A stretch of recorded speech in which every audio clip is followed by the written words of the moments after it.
Oke, kita berjumpa lagi pada pertemuan untuk mata kuliah biostatistika dengan topik pada kesempatan kali ini adalah melakukan uji beda dua rata-rata, di mana pada kesempatan kali ini kita akan fokus pada statistik parametrik ya dengan menggunakan SPSS.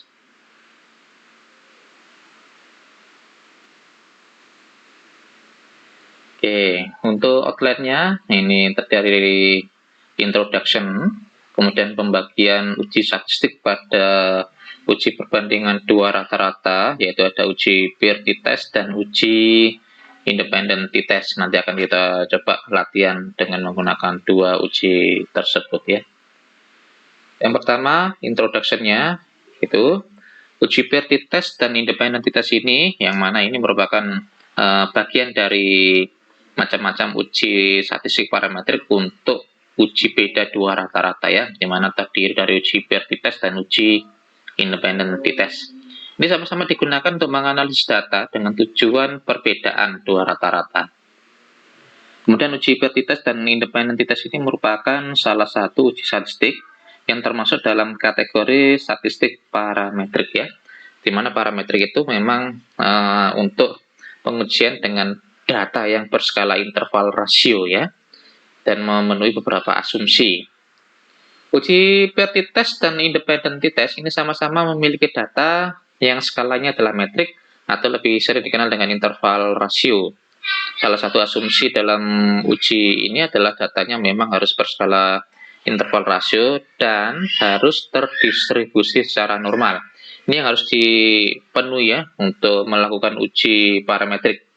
Untuk kali ini adalah peer t-test dan independent t-test, di mana yang dikatakan normal itu setiap kelompok itu kan ada beberapa individu ya.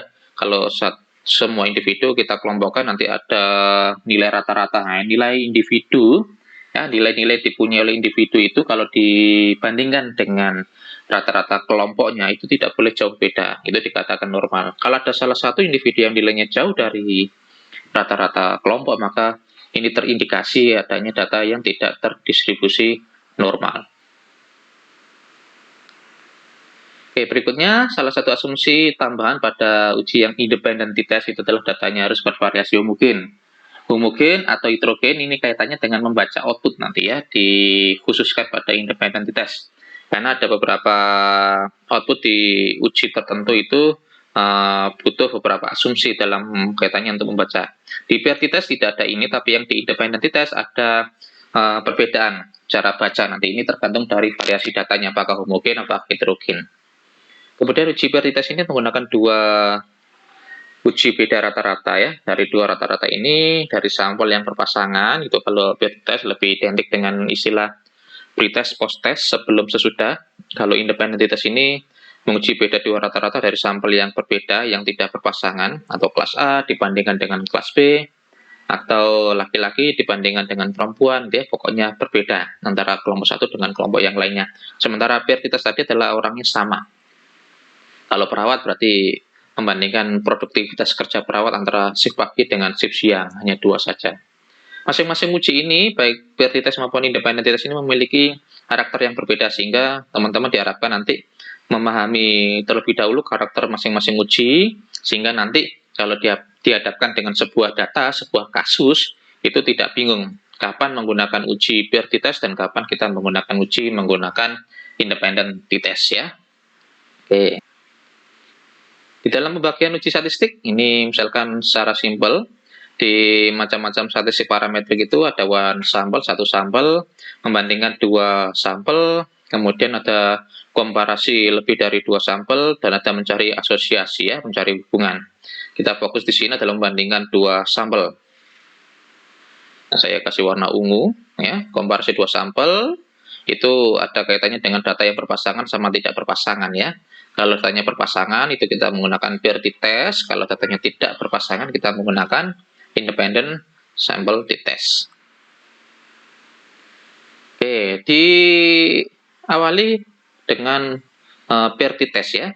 Di mana uji peer t-test ini adalah pengujian yang digunakan untuk membandingkan selisih dua rata-rata dari dua sampel yang berpasangan ya, dengan asumsi datanya adalah harus terdistribusi normal, dengan sebelumnya adalah datanya interval rasio ya. Karena kalau sudah masuk di PRT-test biasanya datanya memang interval rasio. Tapi kita lanjutkan nanti gimana untuk datanya terdistribusi normalkah atau tidak ya. Oke, sampel berpasangan ini berasal dari subjek yang sama, orang yang sama. Setiap variabel diambil saat situasi dan keadaan yang berbeda ya. Misalkan tadi perawat, produktivitas kerjanya antara shift pagi dengan shift siang. Shift pagi ya diambil pada pagi hari, shift siang diambil pada mereka kalau bekerja pada shift siang. Ya. Sebelum sesudah membandingkan pengetahuan seseorang antara sebelum diberikan pelatihan, kondisinya seperti itu, sebelum dikasih pelatihan, dan sesudah diberikan pelatihan, kondisinya berbeda, tapi dari subjek yang sama. Ya. Vertitas menunjukkan apakah sampel berpasangan ini mengalami perubahan yang bermakna apa tidak. Ya. Karena kita bandingkan antara sebelum dan sesudah, ada perubahan apa tidak secara bermakna di sini. Oke, hasil uji persampelitas ditentukan oleh nilai signifikansinya dengan dibandingkan alfanya, teman-teman menggunakan alfa berapa, apakah 0,1, 0,05, 0,01 ya, itu untuk signifikansinya dengan tingkat kepercayaan sesuai dengan nilai error yang digunakan ya. Kemudian baru ditentukan keputusan yang diambil, apakah H0-nya ditolak, apakah H0-nya diterima. Apabila signifikansi tutilnya, tutil, ada wantil, ada tutil ya. Kalau tutil itu dua arah, bisa ke kiri, bisa ke kanan. Kalau wantil ini satu arah. Nanti kita bisa melihat wantil tutilnya tergantung dari kondisi kasus ya. Misalkan kalau wantil, apakah setelah diberikan pelatihan, pengetahuannya akan meningkat sekian, misalkan ya. Berarti kan ada salah satu sisi yang diharapkan akan meningkat setelah diberikan pelatihan. Kalau yang tutil, apakah terdapat perbedaan pengetahuan antara sebelum dan sudah? Kan bisa beda, bisa tidak. Ya. Kalau yang one tail, berarti apakah setelah diberikan pelatihan akan terjadi peningkatan pengetahuan, misalkan begitu ya. Kalau yang dua tail ya, dua arah, dua ekor, berarti bisa ke kiri, bisa ke kanan, bisa ada beda, bisa tidak ada beda ya. Oke, kalau signifikansinya kurang dari 0,05 standar kalau kita gunakan 0,05 ya, maupun yang di SPSS itu settingan defaultnya biasanya 0,05. Menunjukkan adanya perbedaan yang signifikan antara variabel awal dengan variabel akhir ya. Jadi ada perbedaan signifikan kalau kurang dari 0,05 atau signifikansinya probabilitasnya lebih kecil dari alfa yang digunakan oleh teman-teman. Kalau lebih besar berarti tidak terdapat perbedaan yang signifikan.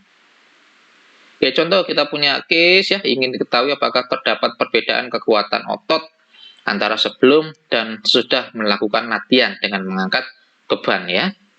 Hipotesisnya kita punya H0 sama 1, H0-nya biasanya negatif ya. Kalau mencari perbedaan berarti H0-nya tidak terdapat perbedaan kekuatan otot secara signifikan antara sebelum maupun sesudah latihan mengangkat beban ya. Yang H1 berarti sebaliknya terdapat perbedaan kekuatan otot yang signifikan antara sebelum dan sesudah latihan mengangkat beban. Nih, H0 sama H1-nya. Jadi ingin bandingkan kira-kira kekuatan otot seseorang itu setelah latihan apakah lebih kuat dibandingkan sebelum latihan ya. Jadi kita lihat di sini perbandingannya bisa ada beda, bisa tidak ada beda. Kalau ada beda, bisa kita amati apakah perbedaannya lebih bagus setelah latihan, apakah lebih bagus sebelum latihan. Nanti kita amati di situ sehingga ini arahnya adalah dua til ya, bisa ada beda, bisa tidak ada beda. Oke, uji coba dilakukan pada 15 orang responden ya. Datanya berskala rasio atau interval ya dengan menggunakan alfa 0,05. Kemudian kita uji. Ya, ini untuk datanya seperti ini. Kita punya 15 peserta, kita punya 15 responden. Ini kita punya dua data.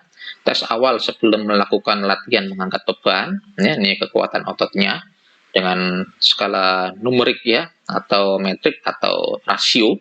Dan ini tes akhir setelah responden ini, peserta ini melakukan latihan mengangkat beban.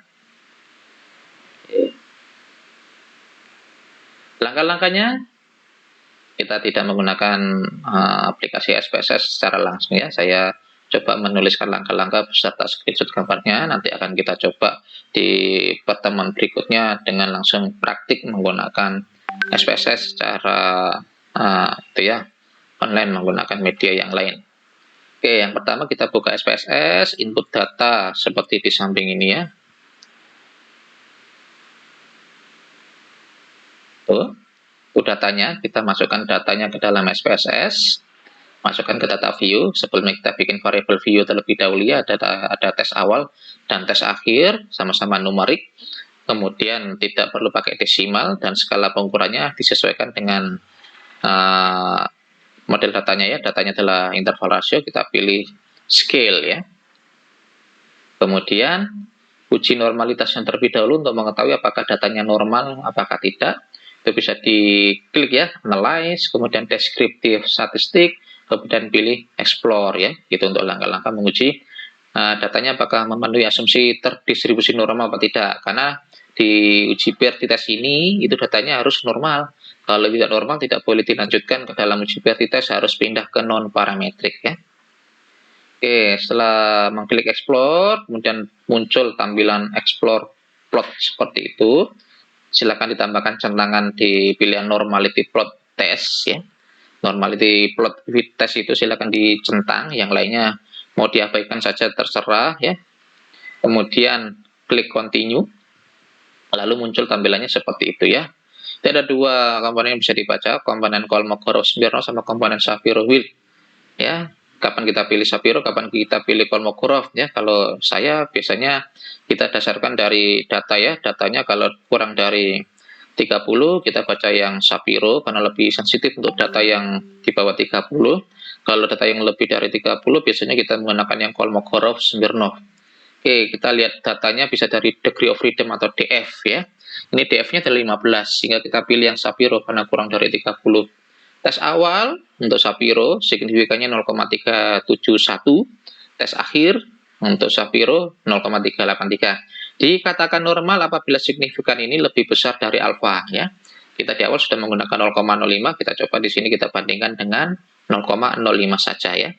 Dari signifikan 0,371, 0,383, keduanya ini lebih dari 0,05, sehingga datanya terdistribusi normal. Oke.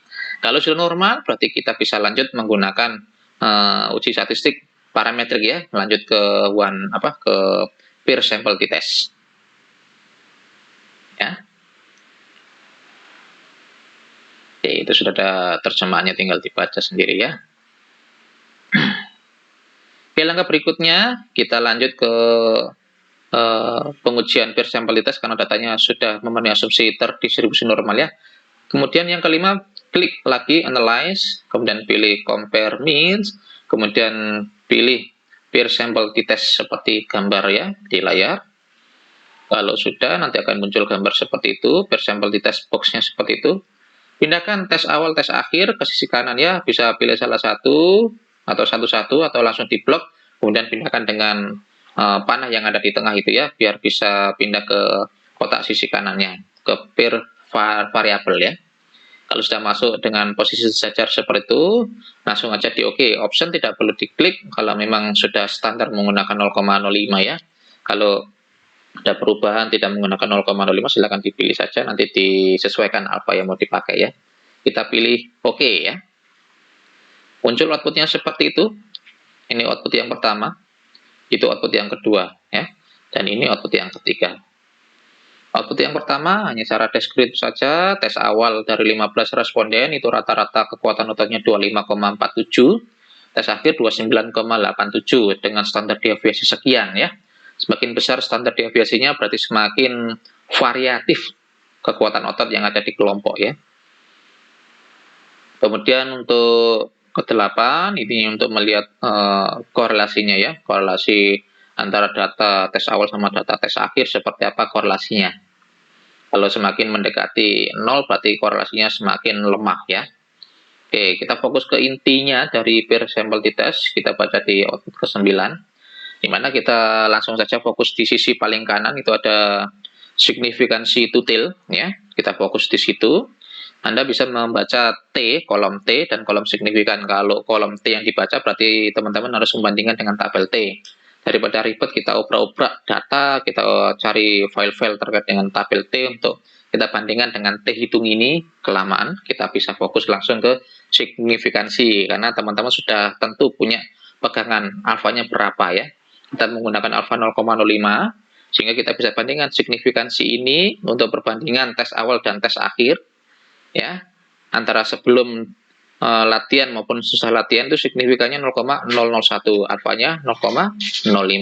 Signifikan ini 0,01 ya, 0,001, dia lebih kecil dari 0,05. Karena lebih kecil maka H0-nya ditolak, H1 yang diterima ya. Signifikan 0,001 ini lebih kecil dari 0,05, sehingga H0-nya ditolak, H1 yang diterima ya. Kalau satu yang diterima, nol yang ditolak, maka kesimpulannya kita menggunakan kesimpulan dari H1 ya. Jadi kesimpulannya telah terdapat perbedaan yang signifikan antara kekuatan otot sebelum melakukan latihan pengangkatan beban dan sudah latihan mengangkat beban ya. Berarti ada beda. Kalau ada beda, ditanyakan lagi, yang bagus yang mana? Nah, apakah sesudah, apakah sebelum? Bisa dilihat di nomor 7 ya, output ke-7 itu kan kelihatan. Yang paling tinggi adalah di tes akhir, kekuatan ototnya 29,87, berarti lebih kuat kekuatan ototnya setelah melakukan latihan mengangkat beban ya. Oke, itu untuk langkah-langkah dan cara membaca output ya di pengujian statistik parametrik menggunakan peer sample t-test.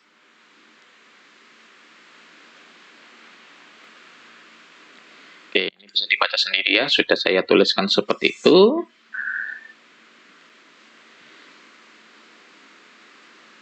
Juga sama.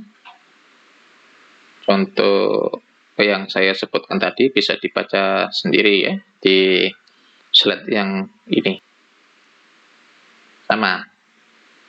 Sudah saya gambarkan semuanya, sudah saya tuliskan, sehingga nanti bisa diulang-ulang ya, baca outputnya, kemudian lihat interpretasinya seperti apa ya. Jadi diingat di sini kalau menguji hasilnya keluar, outputnya ada, itu jangan dibaca ya. Yang kita butuhkan di sini bukan membaca, semua orang bisa membaca. Yang agak sedikit sulit adalah bagaimana cara teman-teman itu menginterpretasikan hasil yang sudah ada. Ya, karena biasanya kalau SPSS itu outputnya tidak boleh masuk ke dalam hasil, dia hanya boleh masuk ke dalam lampiran ya, sehingga kalau dikatakan semua orang bisa baca, ya baca berdasarkan hasil atau pengolahan yang bisa kita sajikan secara awam ya, disusun dalam sebuah tabel, itu kan orang bisa baca. Makanya output SPSS itu unik, sehingga tidak boleh dimasukkan ke hasil penelitian, karena itu agak sedikit sulit dibaca kalau orang awam ya.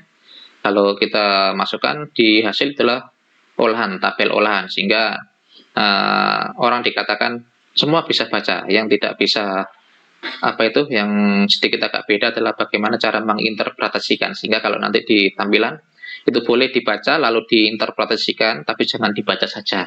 Tapi kalau tanpa dibaca lalu kita hanya menampilkan interpretasi, silakan ya, itu bisa. Jadi bisa disisipkan setelah tabel hasil itu cara bacanya dan cara menginterpretasikan boleh, atau hanya menampilkan interpretasi data juga lebih bagus ya, simple, nggak usah panjang-panjang.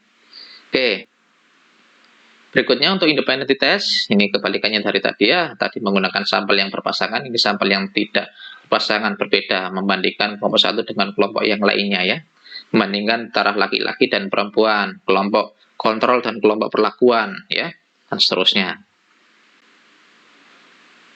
Nih, juga ada ya, pengambilan sampelnya harus secara acak, datanya juga harus normal ya, datanya merupakan data yang bersifat mungkin, kemudian jumlah tiap subjek diusahakan sama, kalaupun tidak sama tidak apa-apa ya, diusahakan sama. Kalau yang peer sample test harus sama, sebelum sesudah itu sama, sebelum ada 9 orang sesudah juga harus sama 9 orang. Kalau sebelum 9 orang sesudah ada 10 orang, berarti ada 1 orang yang tidak mengikuti pretest di awal ya, nggak boleh, harus sama. Tapi kalau independen diusahakan sama, walaupun tidak sama tidak apa-apa ya. Oke, ini jenis kasusnya bisa perbandingan statistik antara rata-rata dua kelompok atau dari dua buah kelompok yang diberikan intervensi, atau rata-rata dua skor perubahan juga bisa ya, macam-macam. Pokoknya ini adalah datanya tidak berpasangan, bebas ya. Oke, sama seperti di PRT test untuk pembacaan keputusan H0-nya ditolak atau diterima ya.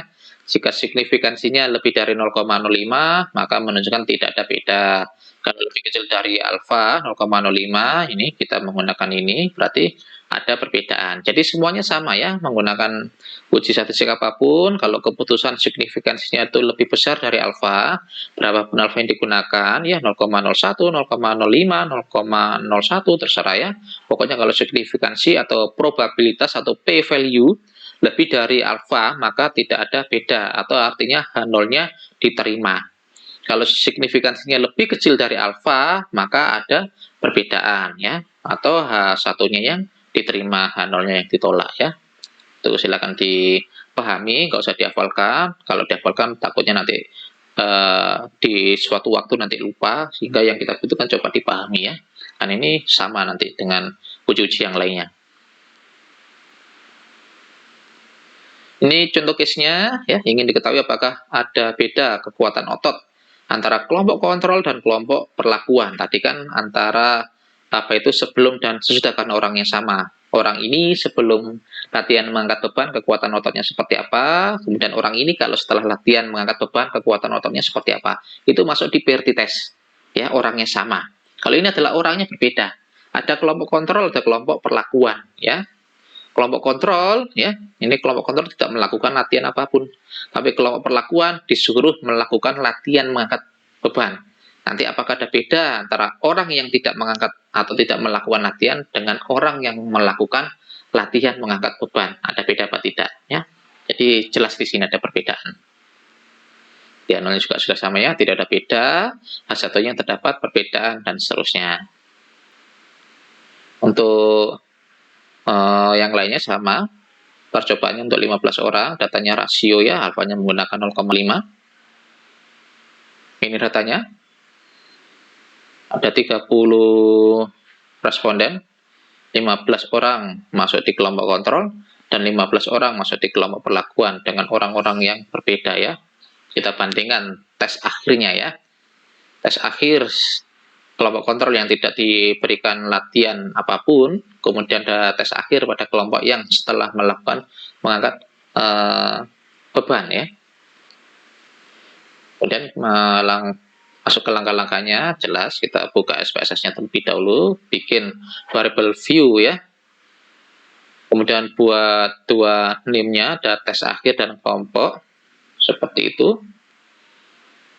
Kemudian masukkan datanya ya, setelah bikin apa itu rumahnya di variable view, tes akhir dan kelompok. Tes akhir ini berarti datanya adalah interval rasio atau scale ya, tanpa value, sedangkan kelompok ini juga sama menggunakan numerik ya, numerik tapi dia menggunakan value.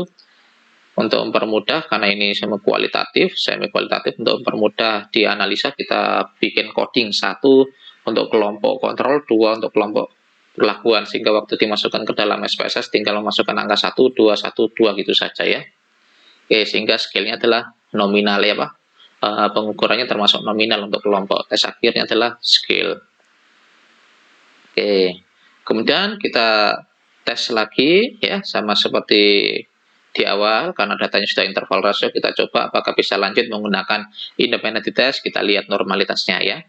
Kita pilih analyze, descriptive, statistik, kemudian explore, muncul tampilannya seperti gambar nomor 2. Itu tampilannya explore, kemudian masukkan data yang mau diuji, datanya adalah tes akhir, data ya, bukan kelompok, datanya yang kita uji. Kemudian pilih plot, ya, pilih plot, kemudian pilih centang, ya, tambahkan centangan di normality plot with test, kemudian continue ya. Ini outputnya. Kita lihat di sini. Kalau T kurang dari 30, kita baca Shapiro. Kalau lebih dari sama dengan 30, Kolmogorov, Smirnov. Sini kita coba kalau menggunakan Kolmogorov dengan degree of freedom 30 sampai 30, signifikannya adalah 0,2 ya. Ada yang bilang kalau kurang dari 30 itu juga sama 30. Berarti Shapiro ada yang mengatakan kurang dari sama dengan 30. Ada yang mengatakan Kolmogorov, Smirnov bisa ya. Artinya data kalau 30 lebih dari sama dengan 30, kita baca yang ini. Tergantung nanti kalau menjelaskan menggunakan sudut pandang teorinya siapa ya. Jadi biar punya pegangan kapan Anda menyebutkan A, kapan menggunakan penyebutan B ya. Kalau Shapiro Wheel biasanya kurang dari sama dengan 30, kalau Kolmogorov-Smirnov itu yang di atas 30. Ada yang menyatakan Shapiro Wheel gitu kalau kurang dari 30, kalau Kolmogorov-Smirnov itu lebih dari sama dengan 30. Ada juga yang mengatakan Shapiro Wheel gitu kurang dari 50, kalau lebih dari sama dengan 50 Kolmogorov-Smirnov. Tinggal nanti acuan teori siapa yang digunakan di sini ya, dibaca terlebih dahulu kemudian disajikan di dalam bab 4 ya, cara bacanya nanti seperti apa sehingga orang tidak apa itu tidak asal bertanya ya, dan juga teman-teman kalau menjawab tidak salah menjawab tapi punya dasar ya. Oke, misalkan di sini kita masuk ke Shapiro, dianggap aja kurang dari sama dengan 30, kita memilih yang Shapiro Wheel ya. Berarti signifikannya adalah 0,473, berarti dia lebih dari 0,05, karena lebih besar dari 0,05 maka datanya adalah terdistribusi normal, sehingga bisa dilanjutkan menggunakan independent t-test ya. Oke, di sini saya bisa menyebutkan saya menggunakan Kolmogorov-Smirnov. Kalau menggunakan Shapiro Wheel 0,473 karena nilainya adalah 30 ya, sampelnya adalah 30. Jadi tergantung nanti sudut pandangnya seperti apa. Kalau datanya 50 pasti menggunakan Kolmogorov-Smirnov, pakai sudut pandang teorinya si A, si B maupun si C sama aja. Nanti kalau 50 pasti menggunakan Kolmogorov-Smirnov. Tinggal nanti kalau datanya sebesar 30 saja itu seperti apa ya. Oke, baik menggunakan Shapiro 0,473 maupun menggunakan Kolmogorov-Smirnov 0,2 sama ya. Sama-sama di atas 0,05, datanya adalah normal. Oke, ini langkah-langkahnya. Berikutnya, karena sudah teruji distribusi normalitasnya, lanjut ke analisis, compare means, kemudian independent sample t-test, dipilih. Kemudian masukkan seperti itu, gambar 6. Tes akhirnya masukkan ke tes variabel, kelompoknya masukkan ke grup define group, ya, grouping variabel, karena masih berbentuk tanda tanya, sehingga OK-nya masih belum aktif, sehingga ini perlu dilakukan penggantian tanda tanya ke angka ya. Pilih define grupnya terlebih dahulu. Grup 1 diketik dengan angka 1, grup 2 diketik dengan angka 2. 1-2-nya ini tergantung dari value yang dilakukan teman-teman waktu di variable view tadi ya. Kelompok kontrol, kelompok perlakuan. Kelompok kontrol diberi coding angka berapa, kelompok perlakuan diberi coding angka berapa, sehingga itu disesuaikan dengan yang di sini ya. Grup 1 angka 1, grup 2 angka 2. Menyesuaikan. Kalau tadi kelompok kontrol dikasih dengan angka 0, kemudian kelompok perlakuan diberikan angka 1, maka di sini grup 1-nya 0, grup 2-nya 1 ya, menyesuaikan. Kalau sudah, kita continue, kemudian langsung OK-nya muncul tadi ya, keluar, aktif, klik OK, baru nanti outputnya nomor 8 muncul seperti itu. Ini output yang pertama, cara deskriptifnya ya, ini output yang kedua. Yang output 8 sama seperti pembacaan yang peer sample test tadi ya. Kelompok kontrol ada 15 responden, rata-ratanya 24,67. Kelompok perlakuan 15 responden, rata-ratanya 29,87. Kemudian kalau kita lihat di tampilan ke-9, ini kelihatan ya. Ini kita baca yang t-test ya, ada kolom t-test for equality of means. Itu ada T, degree of freedom, signifikansi, detail. Yang kita baca signifikansi detail, tapi di sini signifikansi detailnya ada dua. Ada yang baris atas, ada yang baris bawah. Yang baris atas equal variance asumsi, yang bawah ini equal variance not asumsi. Artinya yang di atas itu untuk yang diasumsikan datanya adalah homogen, yang di bawah ini variance-nya diasumsikan adalah heterogen. Untuk menentukan yang dibaca yang atas atau yang bawah, kita butuh untuk menentukan terlebih dahulu keputusannya berdasarkan uji Levin t-testnya ya. Levin t-test. Ini Levin t-test ini untuk menentukan pada t-test itu yang dibaca signifikansi atas atau bawah. Oke. Levin test ini signifikannya adalah 0,112. Kalau datanya itu homogen, maka nanti yang kita pilih adalah signifikansi t-test yang atas ya. Dari Levin test itu kalau kesimpulannya atau keputusannya adalah homogen variansnya, maka yang dibaca adalah yang atas. Kalau dari Levin test itu kesimpulannya adalah heterogen, maka t-testnya yang dibaca adalah yang bawah ya. Levin test signifikannya 0,112. Homogen atau heterogen kita pastikan dulu signifikansi ini kita bandingkan dengan alfa 0,05 ya. Signifikan ini dikatakan homogen apabila 0,112 ini lebih dari 0,05 ya. Kalau signifikan ini lebih dari 0,05 maka datanya adalah bervariasi homogen. Kalau signifikansi ini lebih kecil dari alfa maka datanya bervariasi heterogen ya. Karena signifikansinya 0,112 jelas lebih dari 0,05 sehingga diasumsikan datanya homogen. Sehingga yang kita pilih untuk signifikansi tites ini adalah yang baris atas ya, 0,000. Meskipun sama, kita bebas pilih yang mana aja sama ya. Tapi kalau ada yang bertanya, yang dipilih yang mana, yang atas atau yang bawah, mungkin karena sama, maka saya tanya, yang dirimu baca itu yang atas atau yang bawah, sehingga teman-teman harus punya dasar ya. Dari signifikansinya Levin test itu 0,112 lebih dari 0,05 sehingga dikatakan variansinya adalah homogen, maka itu yang menjadi dasar di signifikansi ini yang dipilih adalah baris atas ya. 0,000 atau kalau dibaca atau ditulis 0,001 ya. Lebih kecil dari alfa, maka dikatakan H0-nya ditolak, H1 diterima ya. Rujuk dari slide sebelumnya ya, bahwa kalau signifikansinya lebih kecil dari alfa, maka nolnya ditolak, H1 yang diterima. Karena H1 yang diterima, maka kesimpulannya menggunakan kalimatnya H1 ya. Oke. Simpulannya, data bervariasi homogen yang tadi sudah. Oke ya. Maka kesimpulannya terdapat perbedaan kekuatan otot yang signifikan antara kelompok kontrol dan kelompok perlakuan ya, setelah melakukan latihan dumbbell. Jadi ada perbedaan yang signifikan kekuatan otot antara mereka yang masuk ke dalam kelompok kontrol dan termasuk kelompok perlakuan. Ada beda? Ada. Yang bagus yang mana? Kalau yang bagus yang mana berarti kita lihat deskriptifnya ya, di mana kelompok kontrol tadi kekuatan ototnya adalah 29 sekian, sementara kalau kekuatan otot yang dari kelompok kontrol hanyalah 25 sekian ya. Sehingga lebih tinggi nilainya di kelompok perlakuan, sehingga lebih kuat itu kekuatan otot pada kelompok yang melakukan latihan ya. Oke. Ini referensinya, nanti bisa dibaca-baca sendiri ya. Oke, demikian untuk pembahasan materi pada kesempatan kali ini mengenai uji statistik perbandingan dua rata-rata ya di kelompok statistik parametrik, yaitu menggunakan peer sample test dan independent sample test. Semoga bermanfaat. Silakan dilatih terus sehingga membuat Anda menjadi lebih mahir ya. Nggak usah dihafalkan, tapi dicoba terus-menerus hingga teman-teman menjadi lebih paham.